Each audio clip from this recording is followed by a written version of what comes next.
I will cover the types of color, how color is categorized, and the types and styles of color palettes that you can build, and how color can be an effective tool in helping you communicate in your design work.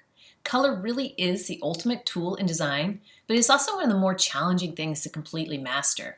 Getting great harmony in a palette and creating a palette that really communicates the message that you're designing and designing to communicate, that is the goal. And you need to think about your audience and the mood, the company, the voice. And the good news is that color can really enhance your design. But the bad news, you can't save a bad design, because a bad design is just a bad design. Here we can see Starbucks taking advantage of the traditional holiday colors. And in this Bazaar magazine cover, that stark contrast of the black and white with these bright, bright lips really calls attention to them. The Diet Coke advertisement uses color to make the connections between the original and the new flavors. These two posters convey different sensibilities with their use of backgrounds. The warm neutral on the left really tones down those primary colors, whereas the white on the right really supports and makes these pastel colors really pop. So color can evoke an emotion. It can also help identify important elements in your layout, as well as relay the message of your communication and create that hierarchy. For example, you could use a colored frame around a group of images to let your reader know these images belong together. We see that being used here. We've got that bright yellow on the left, really making it hard to miss that information and those images, communicating that they are important. And you can see on the right that a branding is happening with the colors with the bright pink. Color is also a great navigational tool. Here we come in on the left, we see that red flower, and that leads us down to the name of the band, the National. Or on the right, we immediately see REM because of that bright, bright red being employed. Now, muted colors can set a tone that is warm and inviting. And here, color creates movement and a focal point. It's kind of a play on the traditional holiday color theme, with it not being that basic green and red, but really almost a hot pink and a neon green being employed, with the white really popping at the bottom. Although color can make a layout more dynamic, it's really important to consider why you want to use color and what you would like the color to achieve. Think about what colors are most appropriate to your message and to your audience. And again, I want to reiterate the importance of understanding your intent and being clear about what your message is. Without that, it's very hard to create a great design. So it's important to try and not simply rely on your favorite color. Instead, employ the colors that will support your message and meaning. It is not about your personal favorites here. It's really about how you can employ the color for that successful communication. And again, that comes back to the intent. Here, this red-orange offers really high contrast to the black and white, and it's also symbolic of Bowie's Ziggy Stardust character. Here, the color on these book covers really make the names pop against those black and white backgrounds. And in this branding on the right, the use of yellow for the background really lets the white for the name pop off. I love this incredible poster by Jose Mendez, which was for the MAGA Design Studio, their 20th year celebrations. These vibrant colors really convey the excitement, and they are really celebratory and fun. You also want to avoid creating conflicts with the colors that you choose. This Yum brand was petitioned by the Dallas Vietnamese community to change their choice of a red star because it represented communism. And that was a point of contention. So it's important that you research and understand the cultural associations of the colors that you are using. So perhaps the most fun and challenging aspect of design is choosing the right colors. The right colors can really bring a design to life, but it can also destroy an otherwise excellent piece. And again, it isn't a cure-all. Color cannot rescue an otherwise poorly conceived and poorly executed design. It really can transform and add to that design, but it's not going to fix it. So colors fall into three general categories: warm, cool, and neutral. And the way we mix these colors along with attention to value can add interest, it can enhance the design concept, and it can convey very specific messages. Here we've got some soft pastels and a monochromatic on a neutral background versus a really high contrast and the bright primary blue on the right. So two very different feelings being communicated here. This dynamic layout uses red, white, and blue combined with black. Really high contrast. And then Jimmy Terrell used a variety of colors for Beck's recent album, Colors, including this really vibrant vinyl red, contrasted with the black and white sleeve, and then that blue center decal. Cool colors tend to have a calming effect, as the name implies. Cool makes you calmer, cools you down. On the other end of the spectrum, they are cold and impersonal and antiseptic colors. And at the other end, cool colors are comforting and nurturing. Blue, green, and the neutrals of white, gray, and silver are cool colors. In nature, blue is water, and green is plant life, a natural life-sustaining duo. Here it makes total sense to use combinations of blues and greens for these watery color palettes. You'll see a lot of blue being used when it's on packaging for different types of water, different types of beverages. Here we got these blues and greens being combined for these naturally watery color palettes. The green is also associated with the environmental movement. We often hear people saying, I'm going to be green, or practice green practices. And I love this shift. We go from these cool, watery color palettes to this really warm palette.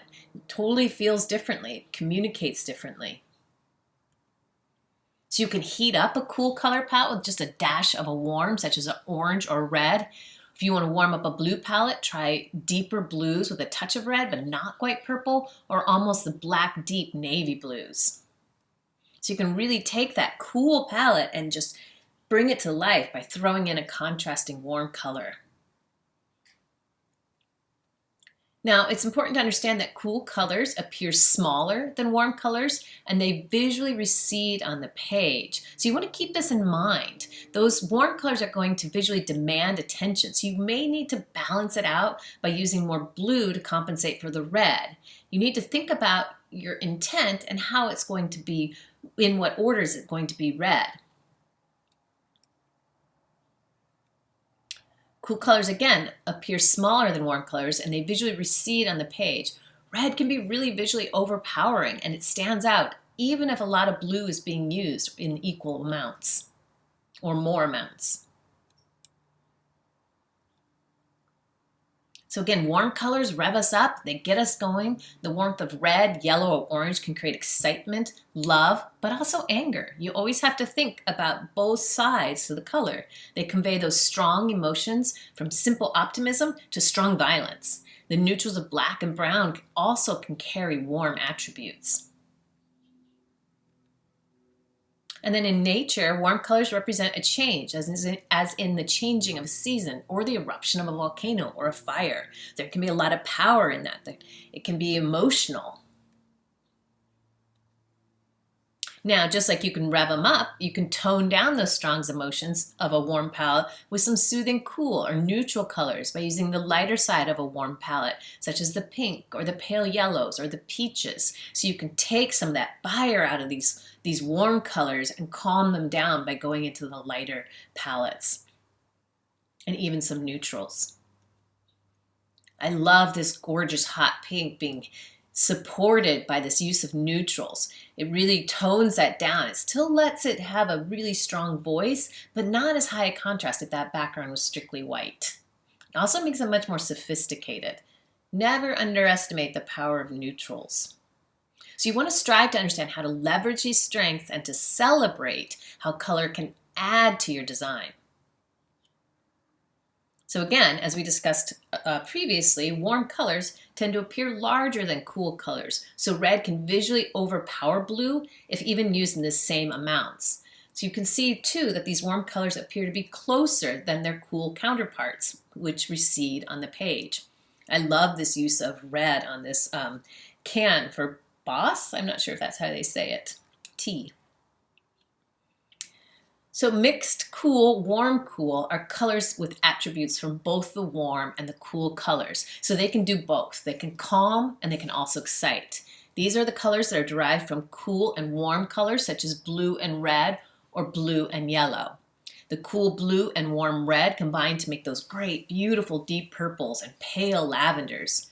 And to a lesser extent, shades of green, especially turquoise and teal, have both warming and cooling effects because both are born of warm yellow and cool blue. Some light neutrals such as cream, pale beige, and taupe have some of the warm and cool feelings of the purples and the greens.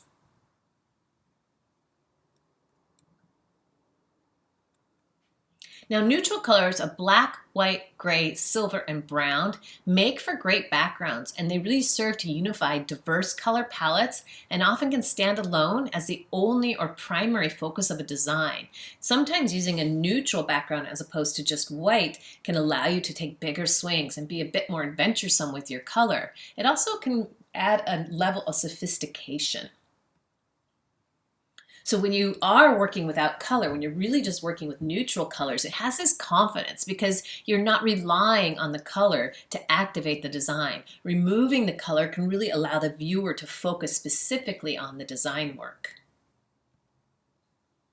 Neutral colors help put the focus on the other colors or tone down colors that might otherwise be overpowering on their own. So to some extent, black, browns, tans, golds, and beige colors are considered warm, while white, ivory, silver, and gray are somewhat cooler. Yet these warm and cool attributes are a bit more flexible and more subtle than that of the reds and the blues. So again, here we've got these neutrals allowing for this bold color over here and really bringing more emphasis and supporting it. And here too, very simple packaging, really relying on just this pop of bright yellow and the actual neutral color of the packaging. So cool colors, which are calming, are blue, green, turquoise, and silver. Then you have your mixed cool warm colors, which are purple, lavender, green, and turquoise. Then you have your warm colors, which are exciting, red, pink, yellow, gold, orange, things that are hot when you look at them and they warm you up. Then you have these neutral colors, which are more unifying, which are the browns, the beige, the ivory, the grays, the blacks, and the white. And they can lean either direction toward the warmer or the cooler. So if a ivory is leaning more toward, it will lead more toward the yellow, right? So that's going to be warmer than, say, a gray that leans more toward the silver color, which would be cooler. Now, value is another thing we need to think about. And value is when we're talking about lightness and darkness, variations of darkness or lightness. So value helps give shape and texture to everything around us. If you're a painter, you understand that we use value to create depth. And in design, every element has value. So here you can really see that when laying out a page, an element's value is going to be affected by its background and the other colors that are around it. That is the same color in the center, that brown, but it appears totally different because of the color that's around it. And sometimes when you use a lot of text in a small area, it's going to make the paper look gray. If you squint, this is a map of London. If you squint your eyes, you start to see these rivers and these bigger streets that are winding their way through this block of kind of gray shading. Value is also, and is also an important tool for expressing the theme or mood of your design. If you use black, white, and gray in a design, you add power or you change the mood of the design. And a really great example of this is the Beatles' White Album. The cover is stark white with just the words Beatles set in small type. This was incredibly restrained use of value to create a very visually impactful piece. It was created by Richard Hamilton, and it was a big departure in terms of his work as well as for the Beatles. And in fact, it actually made us change the name of the album. It isn't actually called the White Album, it is just the Beatles, but is pretty much commonly referred to as the White Album. And then Jay-Z actually played homage to it with his Black Album, which is incredibly, exudes this incredible strength. It was really effective. So again, value helps to establish contrast by subtly blending shades of color or black and white. So here we have these beautiful neutral in the background, and then these soft tones of the black and white, and then the soft orange, really activating this design. Now, value can create a sense of movement and direction. It appears, even though it isn't, that the dot is moving through space, even though it's simply just repeated in different values. Here we see some more examples of value creating a sense of movement or direction.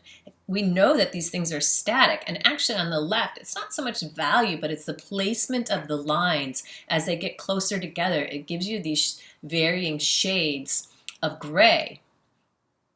And we know that this is not moving on the right, but it really gives this idea, or gives us that sense of movement and direction. So in order to make it easier to see the relationship between different colors, the concept of the modern color wheel was developed in the 18th century.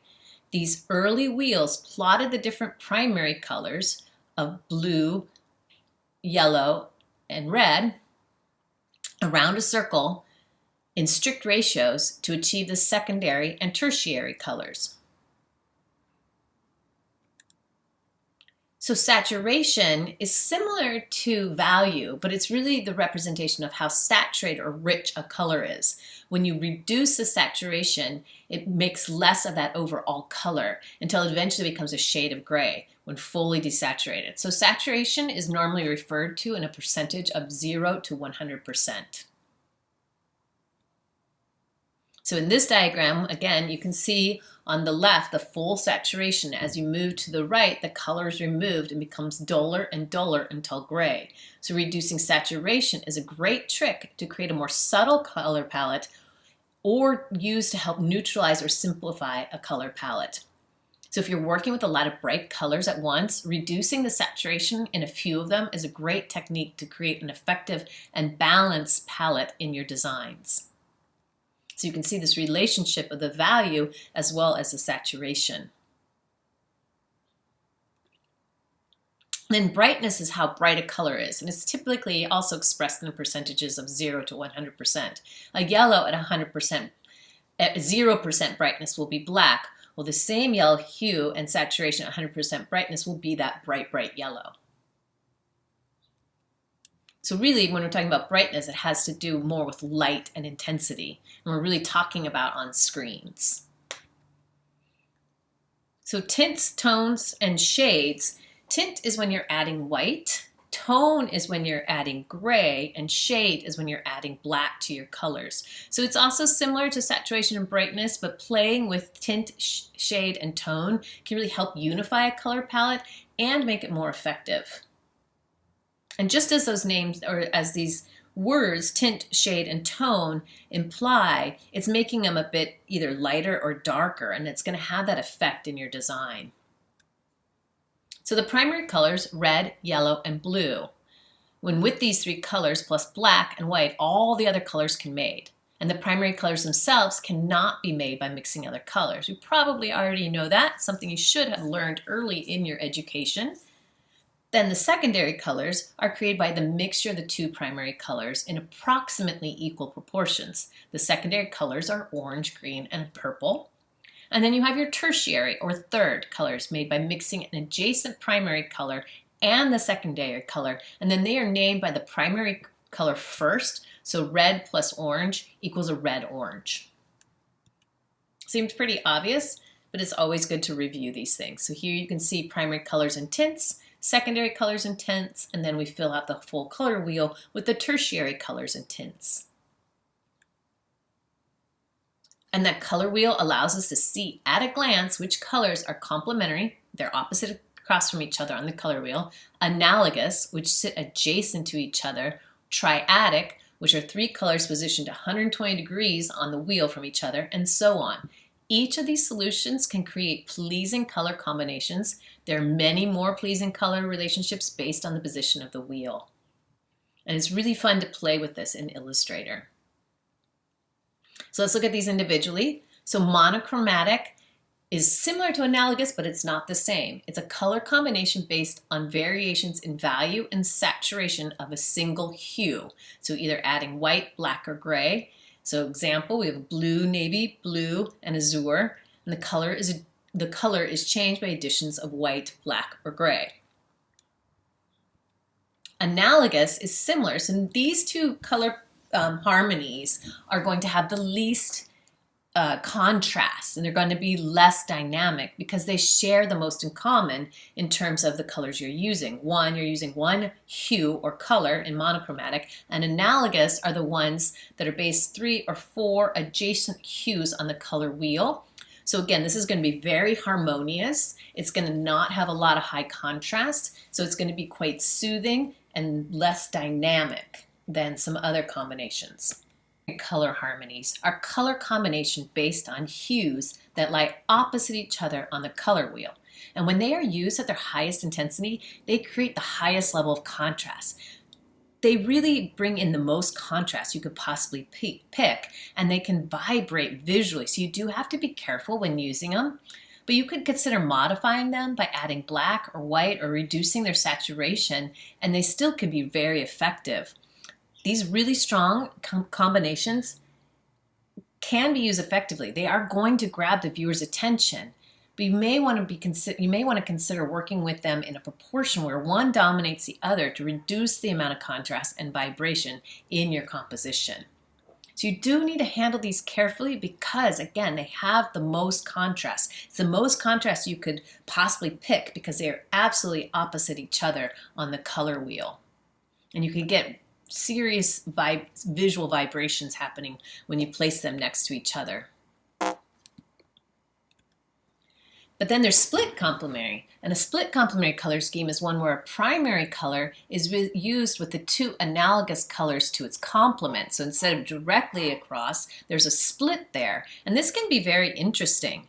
Because you have these colors that work really well together from the split, and then you've got this high contrast coming in there, and that can really be used to create a focal point or be used as a directional element in your work.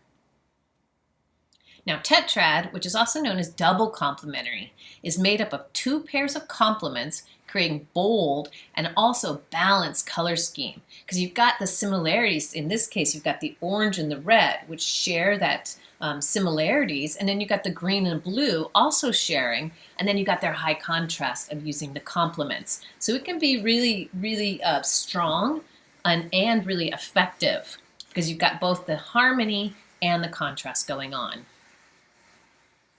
Now, triadic is made up of 3 colors that are equidistant on the color wheel.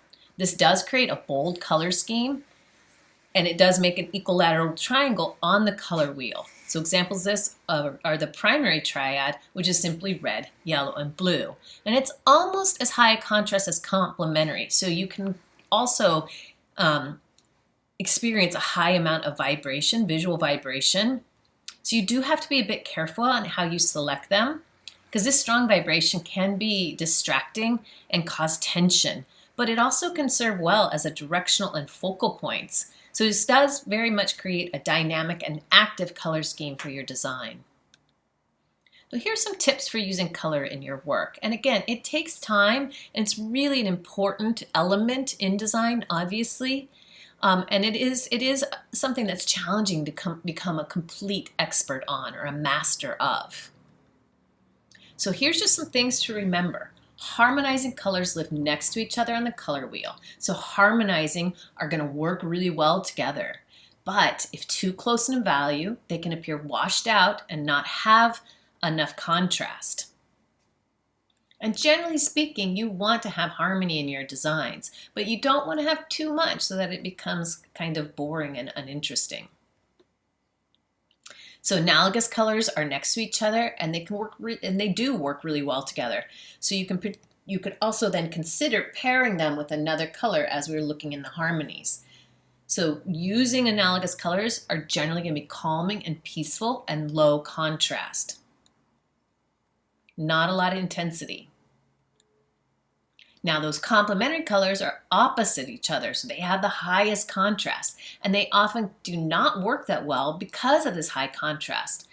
The colors that clash, though, are not always a bad combination if you use them carefully. Here we've got red and green being used together. So they provide great contrast, very high visibility, But the problem is sometimes when they're printed side by side, they can create this visual vibration, making them less desirable combination if legibility is a concern. So you do want to handle them carefully, and you might consider playing with their saturation or their value to tone them down a little bit.